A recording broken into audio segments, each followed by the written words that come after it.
personal views and opinions expressed by our podcast guests are their own and are not legal advice or official statements by their organizations.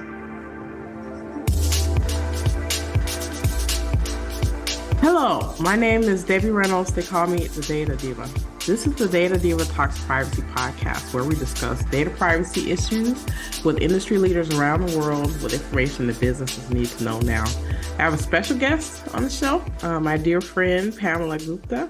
She is the CEO and co-president of Trusted AI, which is an OutSecure company. Welcome. Thank you. Yeah. Well, we've known each other for many years. We've collaborated on a lot of different things. I think we were doing something with Land Jensen around, what was it, tech cares? So this was kind of like at the height of the start of the pandemic, and they wanted to do things to have companies help them with the kind of security and digital transformation during those times. This is in the Bay Area. And you would call me up. We were on sort of a joint call. You called me up. You're like, hey, we should do stuff together. So for a number of years, we've done a multitude of things together. So we've done videos, we've done webinars. I was just looking because you're someone that I follow a lot and we chat a lot. And I'm like, why hasn't Pamela been on my show? Let me call her up. I was beginning to feel neglected. Oh, no. No, We're gonna right or wrong right now. Definitely have you on the show, but you have such a deep experience in cyber. It touches on, you understand kind of the interconnectedness of kind of that with other domains, including privacy, including obviously AI, and it's something that you talked to me about quite a bit. But I would love for you to tell people about yourself and your trajectory. Like, how did you start in cyber? How did you, find AI? How did you kind of put all that stuff together? Yeah, thank you. It's great to be here, and it's always great to talk to you, Debbie. So thank you. How did I get started in cybersecurity and artificial intelligence is a interesting story. I started out with psychology, and I didn't think I could do clinical psychology, and it was just a bit too intense for me. So I went into what I thought at that time was most similar to psychology, and that was how to make computers act and think like human beings. So I went into and did a master's in psychology and computer science with a focus on artificial intelligence. And this was 25 years ago. And then I got into when I actually created a product, believe it or not, that was sold off to Westinghouse. It was an expert system, the only type of AI that was commercially viable at that time. And so I had a good, I would say, experience with AI, even at the time when data was not, we didn't have this data tsunami, if so to speak, right? Where there's so much data, and which made AI really possible in its current form, because we have so much data coming from, as you know, from IoT, from different devices, different smartphones, etc. Anyway, we do have a lot of data, and we can talk about how we got to that data tsunami point. But it kind of fueled AI in its current shape and form. And that was the foray into AI. And my passion for AI is actually what brought me to this country from India. But when I started, when I sold off that product, to Westinghouse, and then started getting more into programming, somehow got looped into network security. So I have this really interesting kind of a career trajectory for AI, building a system, an export system, and AutoCAD, right? and then getting into programming and doing C++ programming, and then getting into creating an SMTP gateway for Gartner, using scripts and yeah, I mean, it's a funny I would say career trajectory. But when I created that email architecture and email gateway for Gartner, that's when I got into cybersecurity with the firewall and what you typically associate with cybersecurity. From then on, it was creating technical and really deep dive into the security kernel, or if so to speak, okay, of operating systems and VPNs, etc., going to architecture and management and a security architecture, and then how to make it achievable, security being achievable for business processes, etc. So I would say I've really taken a look at it from any perspective. When you come to think of cybersecurity, and if you take a let's say, let's just take a standard, a very globally accepted standard for security management, which is ISO 27001 too. Okay, and that has 14 areas, and including network security, in regulations, privacy, HR security, organizational security, management security, vendor management, supply chain security, operations. So there are 14 areas, and I would say I pretty much covered all of them, which is a bit unusual, because usually in security, either you're doing the governance side and creating the policies, or you're doing the network security or the communication security. I just happened to fall into all of them, and I loved it. So I stayed with cybersecurity for a long time, including, I would say, going from network security to presenting and creating a strategy, a risk management, cybersecurity risk management strategy for a financial institution, and presenting it to their board so that they could understand how it was very aligned with their business protection and business strategy. So that's pretty much the scenic route.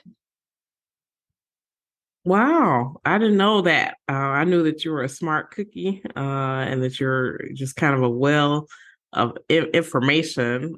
That's such a really great story. Tell me a little bit about, I guess, women in cyber.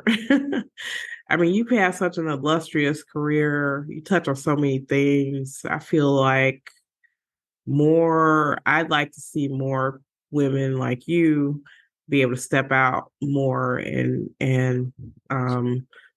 be seen and recognized for your accomplishments. Tell me a little bit about how it's been as a woman in cyber for you. I would say it's been pretty good. You have to do a couple of things in order to, kind of really chart those waters, which is very, very male dominated and male oriented.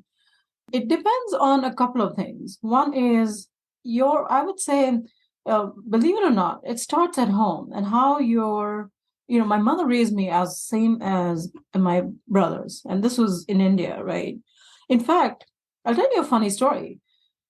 I didn't realize that I was not supposed to be, I was not equal to men till I went for diversity training in Time Warner, which is really bizarre, you know. So I was, or some company that I was at, right? I went for diversity training in the company, and this instructor asked me, he said, "So at what point did you feel that your voice was not being heard, or that you were not, it was not equally important as the men in the room?" And I said, "Really? I was supposed to be feeling that way? I never thought that, So Right. I really came away feeling like, whoa, something's wrong here." But to your point, I think whether you see it consciously, that bias against gender, or whether you see it unconsciously, you do notice that subconsciously, right?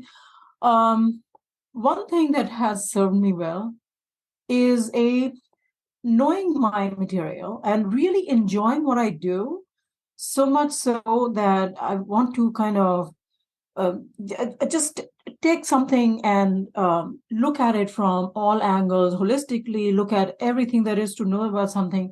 So really building that subject matter expertise, that has helped. And also you have to develop a little bit of a thick skin, right? I mean, you are your own rah-rah person. You got to kind of just be your own cheerleader sometimes, because your support system, if you're lucky enough to have one, may not exist in all the scenarios where bias can be an issue. And that's something that I had to kind of do as well. So I think I know I can see where you're heading, and you want to, and I'd like to talk about that too, as in what is the lesson learned that can be valuable for people who are coming into this industry, women coming into the industry. And I'll stop there, Debbie, if that's not where you were wanting to go next. No. I love it. I love that. You know, I think you're right. You have to be your own cheerleader, right? And I think that that's probably true for anyone, especially in this day and age where we see so many shifts in technology, so many shifts in kind of talent. And so being able to really speak up for yourself and speak up for the things that you know and the things that you can provide to other people is very valuable. Whether you're in a company or not. This is a little bit of a segue. When you start talking about this, it reminded me of this. I know there's been a lot of debates about whether people should go back to the office or, whether people should work from home. And one of there some people who advocate that you need to be back in the office. They think you need to be back in the office because you get, kind of like mentorship and things like that. And I sort of laughed at that. I'm like, what mentorship? Right. I mean, any mentorship I've ever got, I had to seek out my own mentors, right? It didn't just naturally occur. And I think a lot of other people, who maybe don't look like me, maybe they got in mentorship, maybe that's something that they miss about being in the office, but that's something that I just never had. So, thankfully I've been fortunate enough and smart enough to be able to seek out smart people, probably, people, whether they were in the organization I was in or outside the organization or at different levels of the organization. I think it's really important to really seek out those people. What are your thoughts?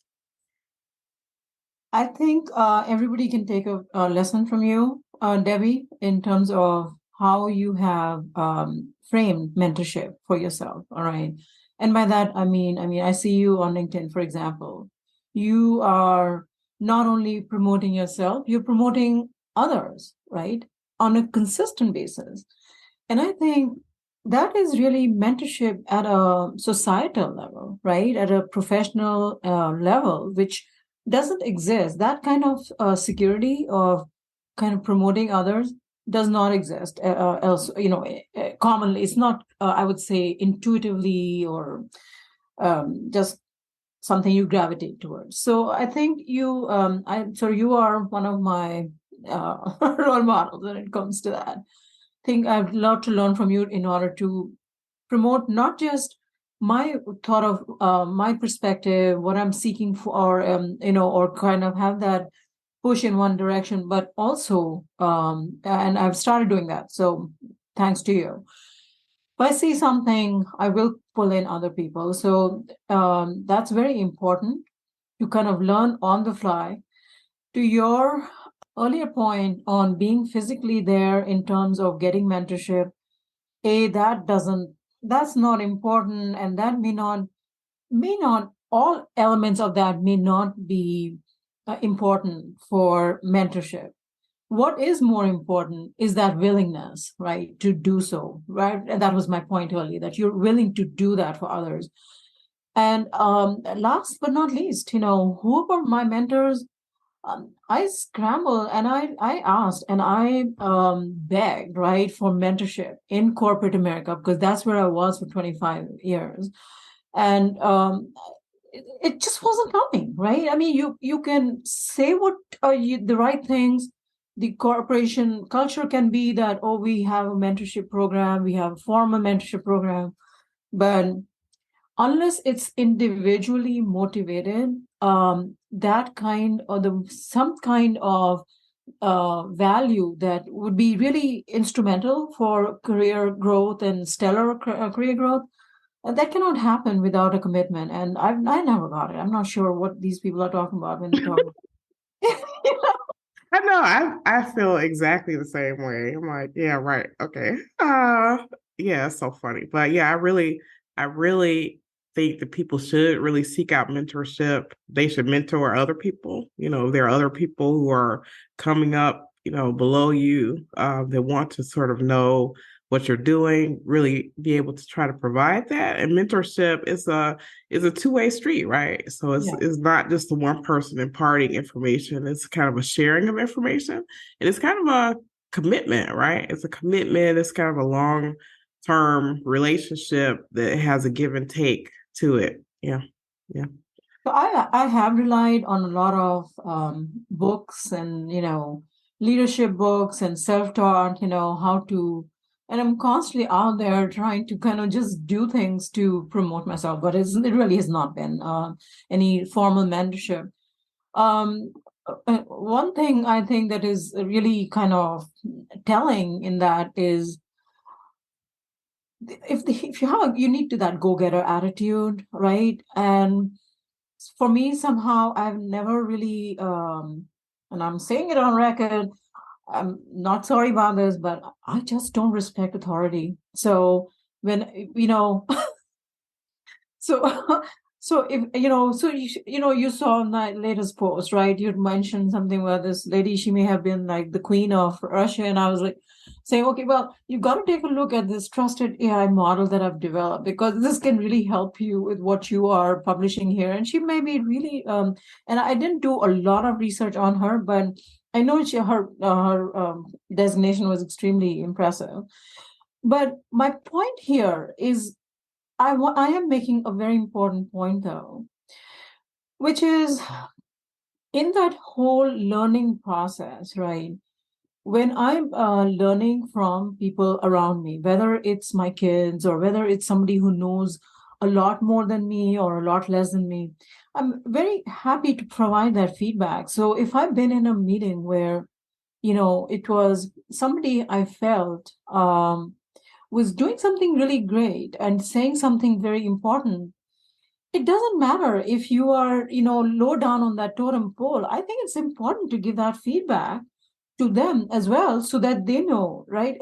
I think as human beings, we have to be there for each other and kind of promote each other and not take it for granted that labels and designations are enough to kind of put you on a particular pedestal or a particular place. I think we are all vulnerable and we can all learn from each other at some point. Absolutely. Absolutely. Thank you so much for that. Wise executive advice. I want to talk a little bit about, I guess, cyber and privacy. And I find this in the US a lot, where a lot of people confuse the two. So they think one kind of encompasses the other, and they're two different domains. But what I like to say is they have a symbiotic relationship, and sometimes people who don't understand that, they just say they think everything is cyber, right? So Right. cyber is everything. And it's like, well, no, it's like these are two different domains. They play together, right? So if you do it right, they can fit together like a piece in a puzzle, but they're different. So tell me, from your experience, how do you delineate privacy from cyber, and how do they work together? So yes, you're absolutely right. So for the longest time, security professionals say, well, you need security in order to protect privacy, right? And so cybersecurity is kind of rules, right? It's just everywhere. But if we look at it, if we break it down, these are two very, very different fields. And yes, in order to secure something, you have to have certain fundamental things in place, right? Such as need to know, which is king in cybersecurity, or queen, or just rules. All right, let's just say that. It is access on a need to know basis. It's restricting, protecting the information. There are certain fundamental things that have to go with protecting and cybersecurity. But when it comes to the type of data, everything that needs to be protected is not privacy data, right? And all privacy is not all security, meaning there is a big difference, which is not. I'll tell you something. Just jump forward, and I'm going to come back. But it is in no place is it more obvious the difference between cybersecurity and privacy than in artificial intelligence. Okay, when we are building these really massively impactful systems out, right? It is very essential to, of course, have the right cybersecurity in place. But privacy is not considered here in terms of. Let me give you an example. Is not it considered as it may not be even at risk, for example, of a cybersecurity risk of a threat of being compromised, let's say, right?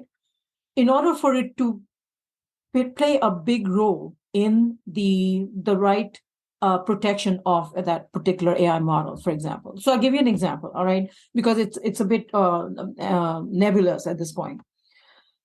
Let's say you're building out a model for an AI system for predicting who should be getting very expensive or a very high profile or something that's a dangerous disease, let's say, okay, who should be getting priority in terms of some resources that may be very limited, such as medicine, such as really small amount of medicine that may exist. This is a hypothetical example, but so you have 5 things of something, you have to give it out to the ones who are most deserving, right?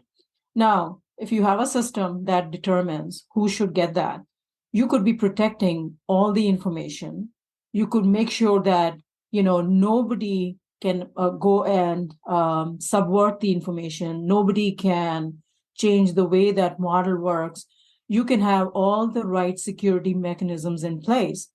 However, if your model is going to come out and say that based on whether it's on gender or on ethnicity, that a certain people should be the ones in those 5, that has nothing to do with security, but it has to do with privacy. And how is that a privacy thing?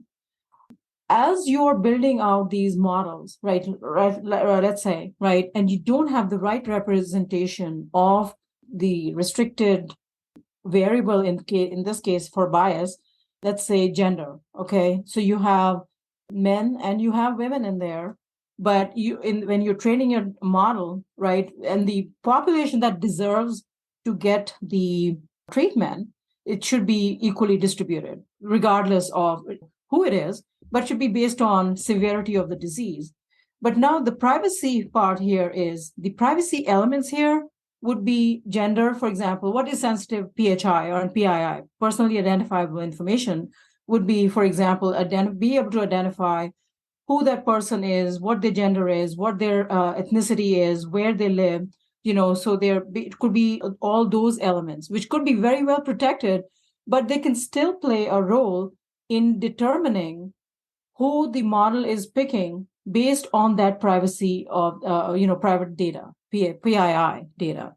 So in here, I'm not talking about necessarily protection of privacy, but I'm talking about how privacy data in this case, which is the name, gender, etc., ethnicity, can play a role in determining who's going to get that information the model is training and how the model is getting that information, that it's not bias free, for example. Okay.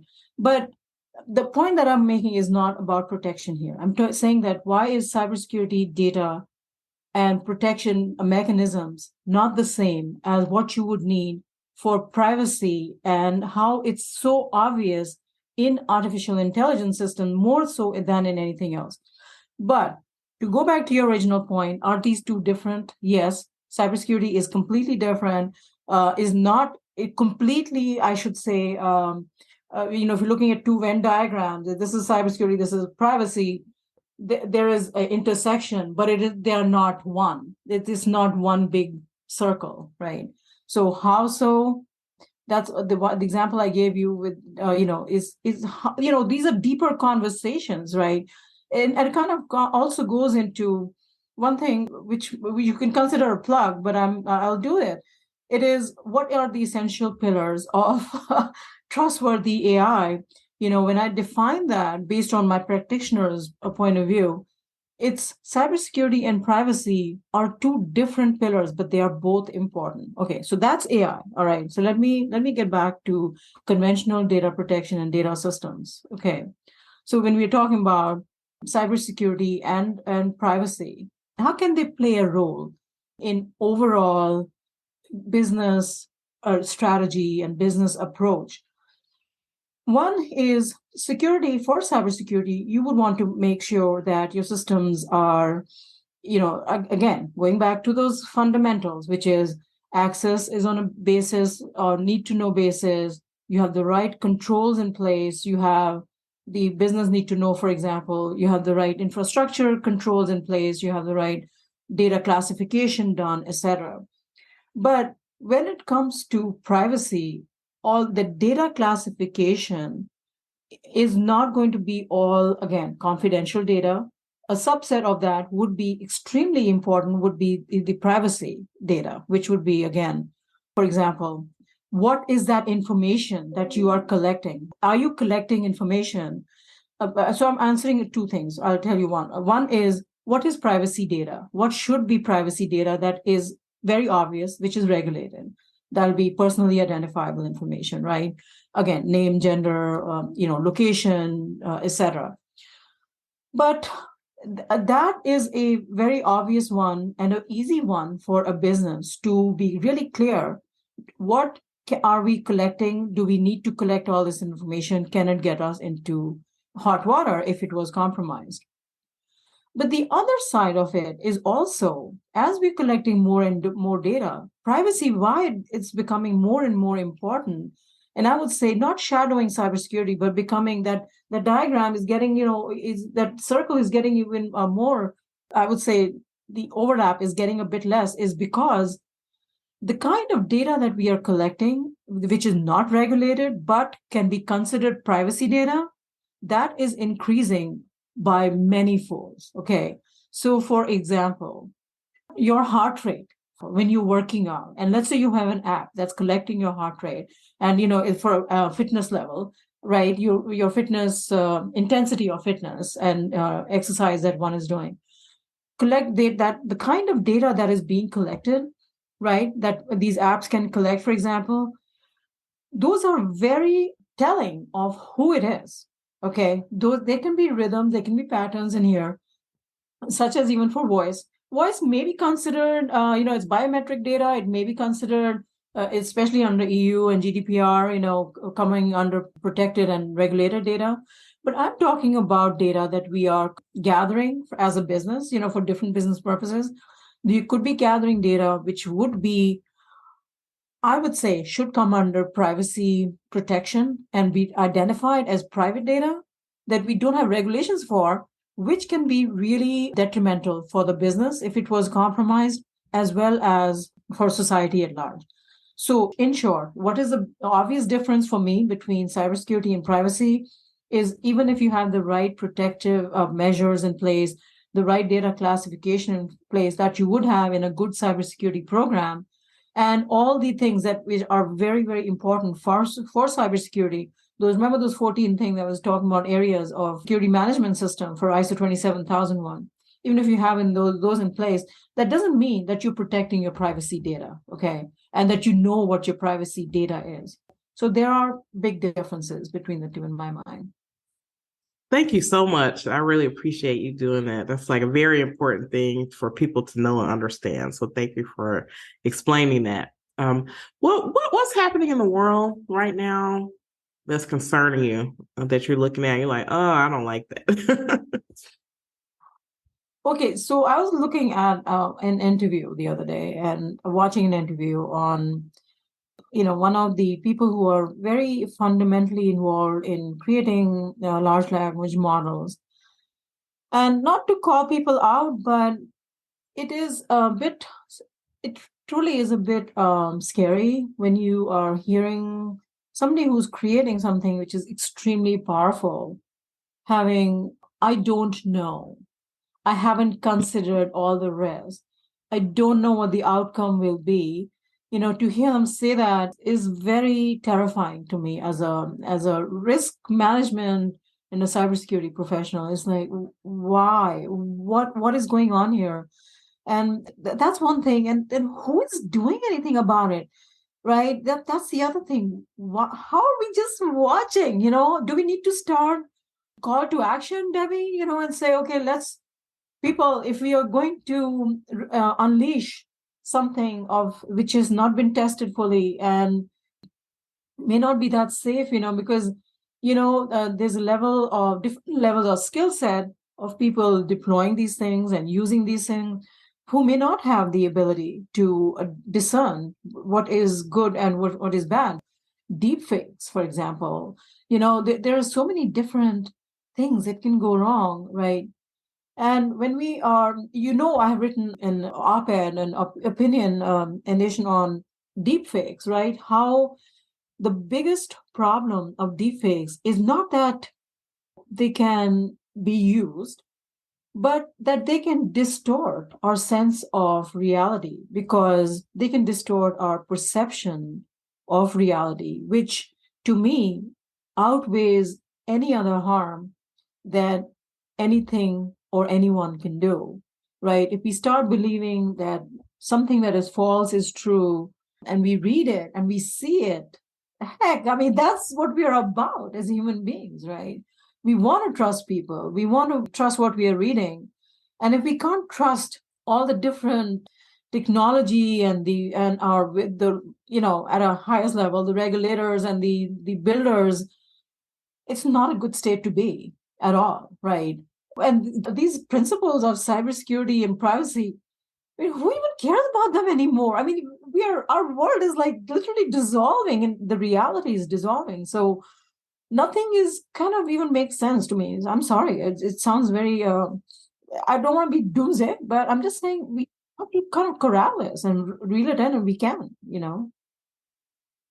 Correct. So my concern, and this is an analogy I use a lot, and so we've gone on hyperdrive on this. So the analogy that I use about kind of the internet and how people use data, people think when they go on the internet is like a library, right? So you walk into a library, you have like all these different things you can look at, but what you're really doing when you're using some of these tools, they're basically create a library for you, right? So it's a section of a library and it gives you the impression that you're seeing everything, but it's actually only showing you certain things. And then when you bring AI into it, there's a level of manipulation then that can be added to that, which is you don't know what. First of all, you have the impression that you're seeing everything and you're not.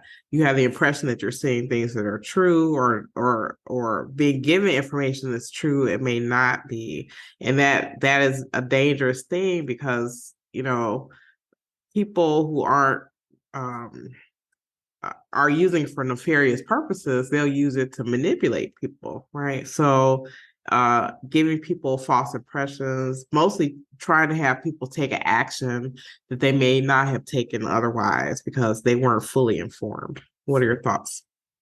The fear I have is that, we are rolling these systems out. They're not fully baked for risk and for intended, outcomes, as I say. But the biggest problem though is there is so much we can do with this technology roll right, and then we might miss out on that just because we're taking these really tactical, ill thought of steps right now instead of thinking about it strategically and holistically.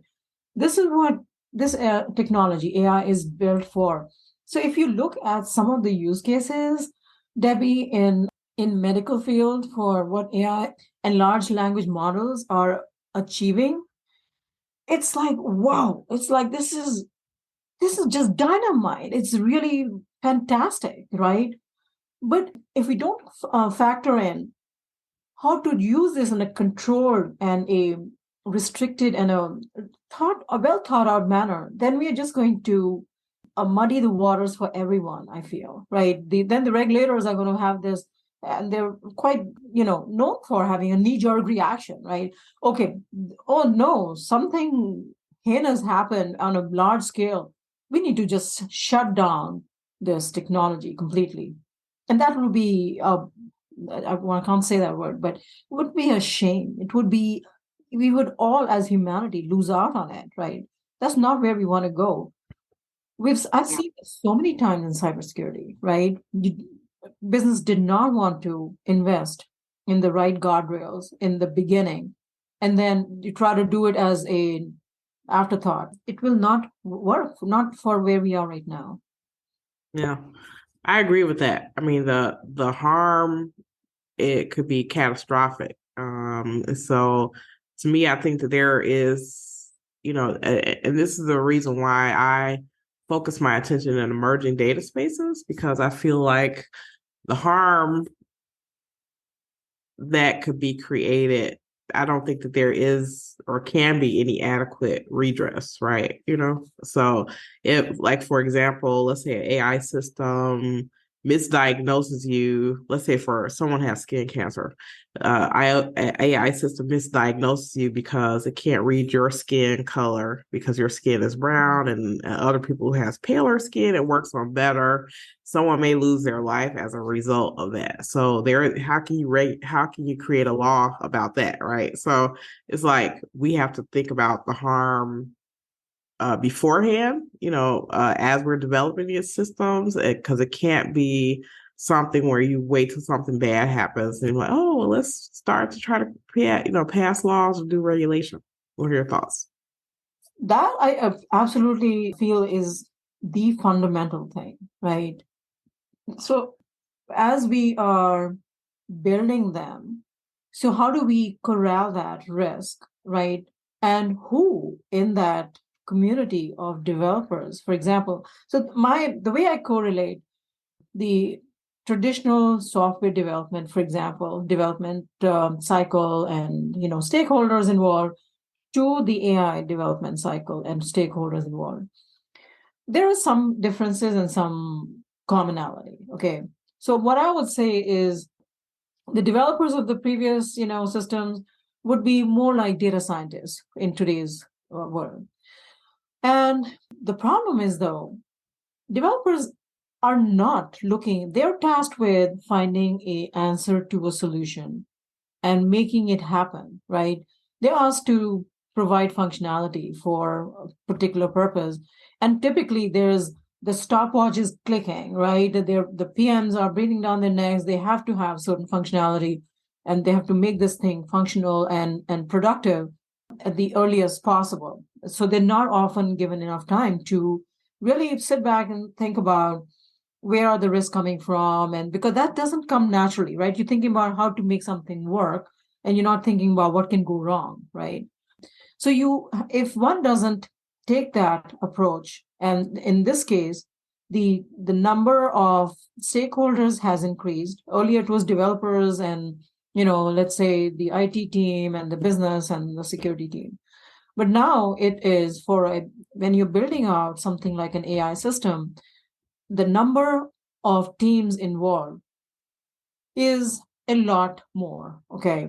And by that, I mean it should be developers, data scientists, privacy professionals, security professionals, governance, right? We need the right governance in place right at the beginning, business and legal, right? It doesn't have to be a very heavy process, right?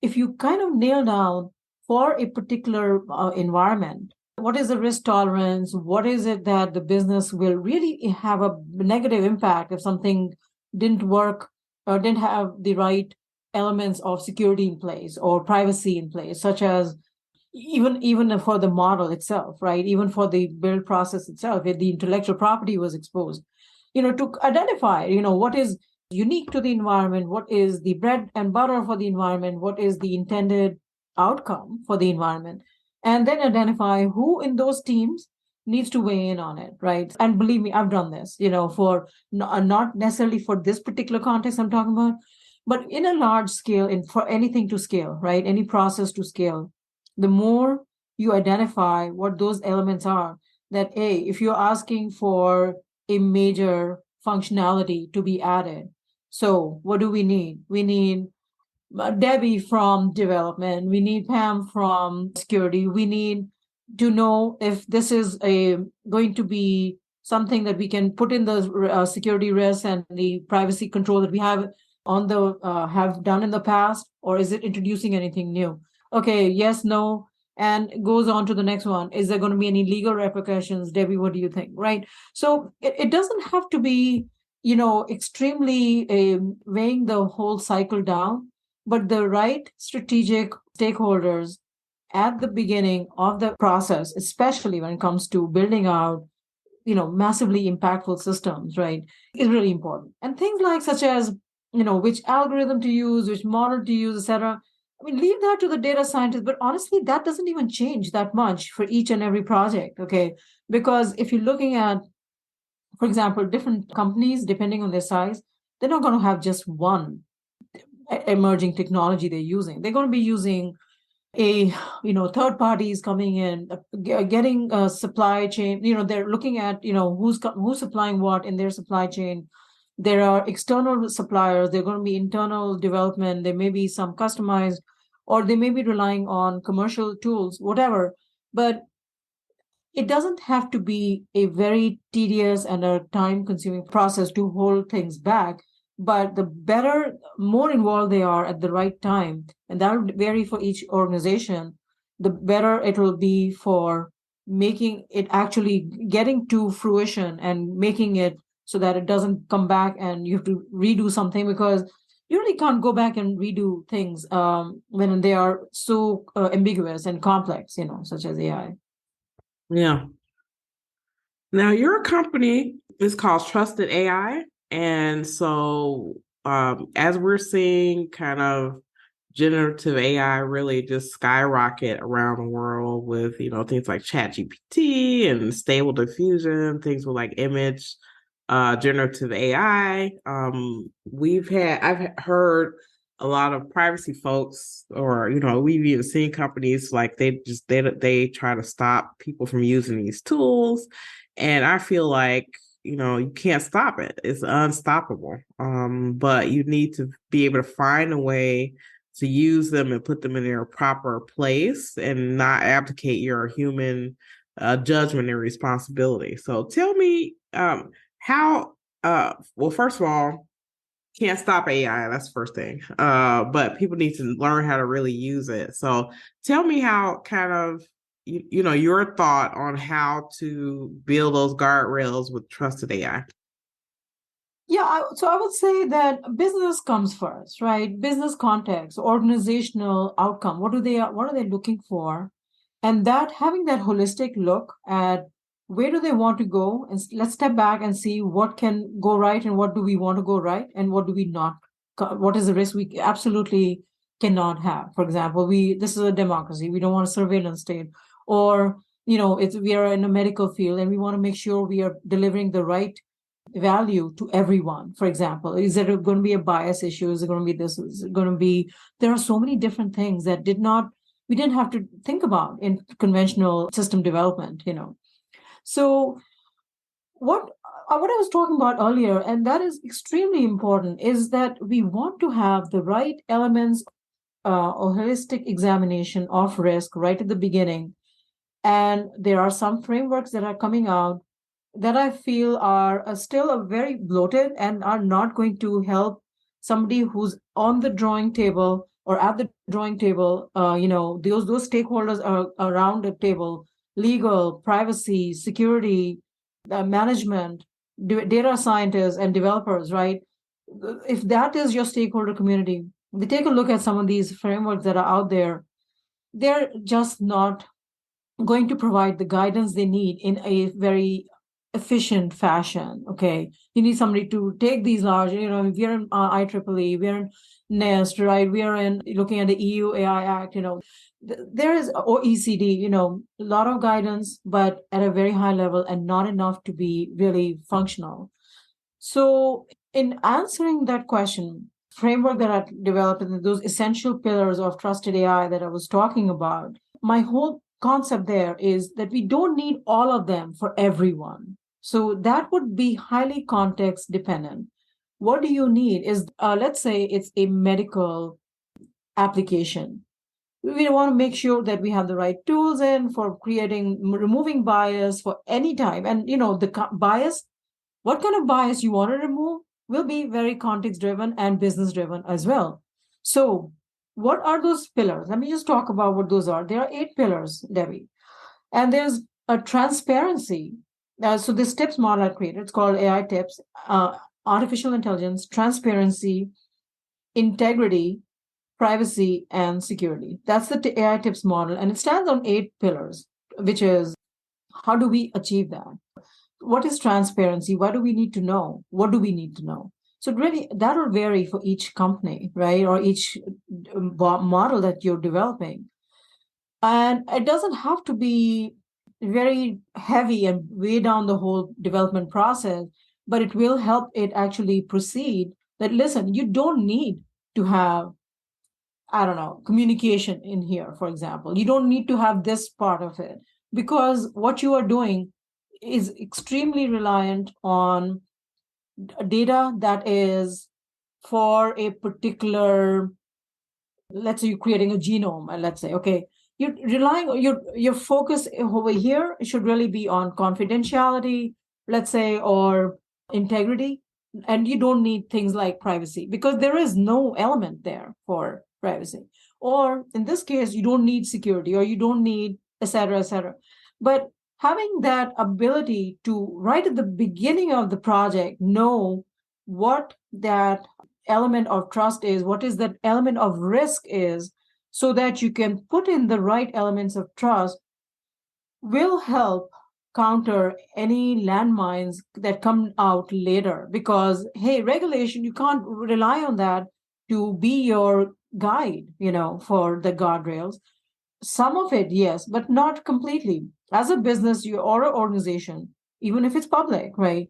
What are the things to protect so that you don't have to come back and redo things? And there is a lot of, let me actually tell you one thing. Large language models hold so much promise, Debbie. And if we take the right approach, so for example, if you even take a look at ChatGPT versus BERT, all of this came from all of these large language models and this generative AI based on a lot of research coming out of Google. And BERT was one of the original founding things here, the LLMs here. And ChatGPT, of course, has a lot more data that it's trained on. But see the risk where it comes here. And I'm going to be releasing my newsletter soon, which talks about which LLM has what element of trust or lack thereof. The problem between ChatGPT, or let's just take ChatGPT and not even comparing, is the fact it's trained on data that is coming from unreliable sources for some part of it, right? It's trained on Wikipedia. I can go and you and I can go and change things on Wikipedia. There's no control in there for the general public, right? You can go and control. Do you want to take a ground truth from something that can be changed and there's no real process for managing who has contributed to it? No, you. So what would you rely it for on, right? That's what the question is. In my mind, the biggest problem with ChatGPT is its data lineage. There is none. And even if there is, it's limited. So it could have some, which is extremely good data, and it have a mix of really questionable data. And that's the biggest problem. So your question earlier was, as ChatGPT and these things are getting deployed, that's the one I was talking about. That interview I was telling you was just scaring the heck out of me. Was why is this man saying, "Well, I don't know if it is possible to do this." but why are you releasing it to the public if it's not ready and if it's not hasn't been tested? I mean, you've heard even the pilot they did for people to sign up, and Microsoft had done a pilot, right? This released it out saying, if you want to try it out, sign up, and million people signed up. And there was a guy on Reddit. It got into this big argument with him, and the ChatGPT basically said, "Well, you're just rude, and you got to stop using it." It wasn't obnoxious, but it was just not achieving any purpose, right? I mean, what are you trying to? What are we? Do we have time to waste? No. We want to go to use a system because we want to be able to use it for intended outcomes, right? We want to solve a particular problem. How do we do that? Can we rely on tools that are not tested and which are it's fantastic too. I mean, it's got a lot of good and really fun part of it, right? You throw in some data and it gives you a synopsis and you're like, oh wow, that was super fast, right? But it is not meant for enterprise. It's not enterprise ready in my mind, or definitely not for general purpose. Yeah, yeah. So thank you for that.